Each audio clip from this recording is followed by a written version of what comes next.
right, we're out here unrolling the last roll of my old hay.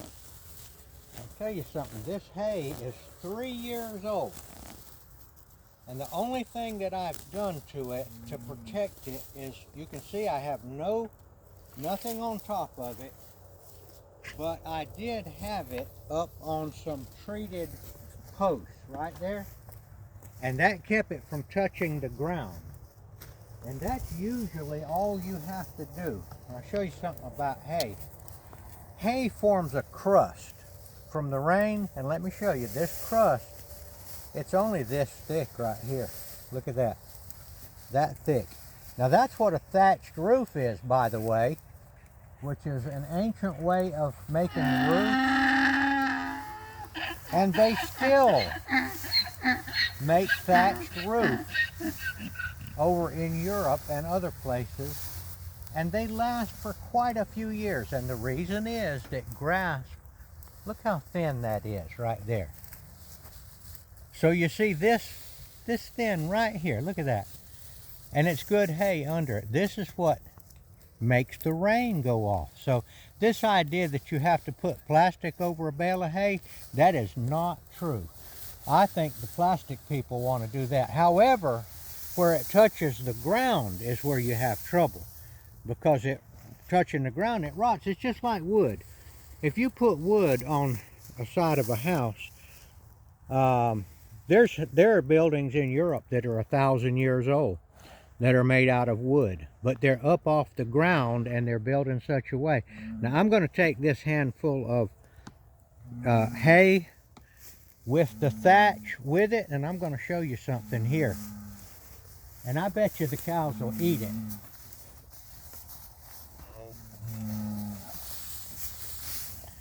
Let's see if they go. Ouch. That is 3-year-old hay that has been sitting right there in the weather for 3 years. And we have a lot of rain down here in South Georgia. In fact, this bale of hay went through the hurricane. And let's say hello to Tiger. Tiger the Miracle Bull. Now I haven't been putting too much up on the Buckhorn Creek Ranch channel for a while, but I am going to do that. This is where this one's going. And we had a miracle happen with Tiger a couple of months ago. He got trapped under a building during the hurricane, and he survived for 21 days without food and water. And it was way back there in the woods where we had no idea what was going on. And we actually got video of that, and we will be uploading that pretty soon on the Buckhorn Creek channel.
Now I imagine that there's some people out there, some smart alecks out there, that are going to see me giving them that hay that was thatched up on top of there and say, oh, you're feeding your animals wrong, and how dare you give them that. Let me tell you something. I've been messing with cows for about most of my life, and I can tell you this is their natural food. And where they originally came from was the plains and the prairies, where the snow got on top of the grass and buried it underneath. And cows know what they can eat and what they can't eat. If it's not right, they will smell it and they won't mess with it. You can count on that. I have given these cows hay that was even worse than what I just put up there, and I watched them very closely, and they had no adverse reactions to it. They had no runny bowels, no nothing. So, just to tell any hay police out there that are going to try to tell me that I don't know how to feed my cows, I have years and years of experience. Okay, that's my rant on that.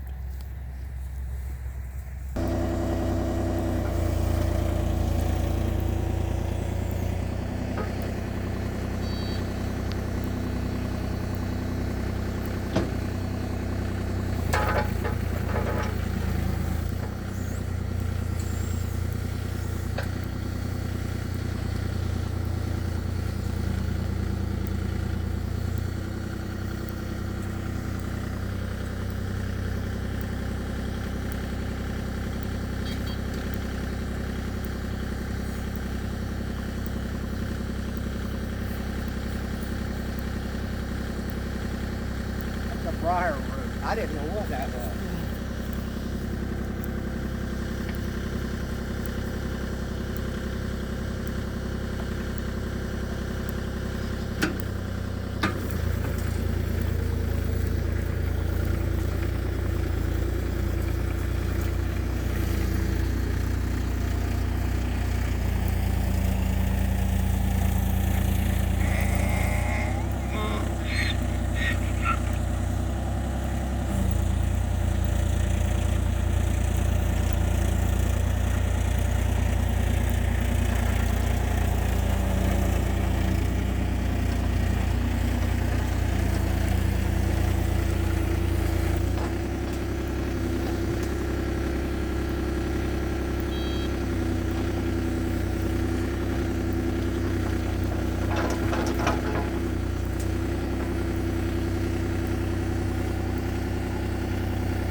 Okay, we got the hay out.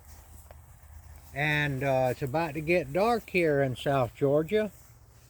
It's rained a little bit today, and they're talking about rain tomorrow, so I wanted to get enough out here. I don't like to put so much hay out that they can just eat as much as they want, because I like them to eat and then go about their business, lay down, chew their cud. And now I think you'll notice that these cows are in very good shape. You'll look, I'll tell you what a good shaped cow looks like. What are you looking for? You're looking for a nice coat, a nice hair, nice even hair. You're looking for a kind of a plump cow. Look at that. There's fat there. You can tell there's fat on this tiger, this bull, and right there. Now, I'm going to show you one that is not fat. And I'm going to tell you why. There's two reasons. This one right here is a longhorn cow. And she is not very fat. She ain't too bad either now, honestly. But some people might say, oh, your cow's not looking good. That cow looks plenty good for a longhorn. But I'm going to show you why that one's not looking that big. You see that right there? And that little heifer cow is hers. And I venture to say that that little heifer weighs 600 pounds right now. And she's still nursing off of that longhorn cow. So there's where the weight of that cow has gone into this little one right here. And I believe that this longhorn is bred back. And I'm going to tell you who she's bred back to. This bull right here is called a Dexter. Now, I don't have papers on him, but whenever I bought him, he was represented to me as a Dexter, and he looks like a Dexter. You see, he's a small bovine compared to an Angus and all. Very hardy. Like I said, this cow right here, this little bull, he's about 3 years old, maybe 2.5. He survived 21 days under a collapsed roof structure with no food and water. And two others were under there with him, and they were dead. And the only way I ever knew they were there was I started to smell the ones that had died. And we rescued him, and now he lost about 400 pounds, and now he's built back up. It's been 2 months. And he's the daddy of that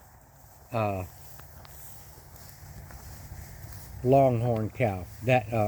He's the daddy of the baby that's not born yet. Whether he's the daddy of this other one, I do not know.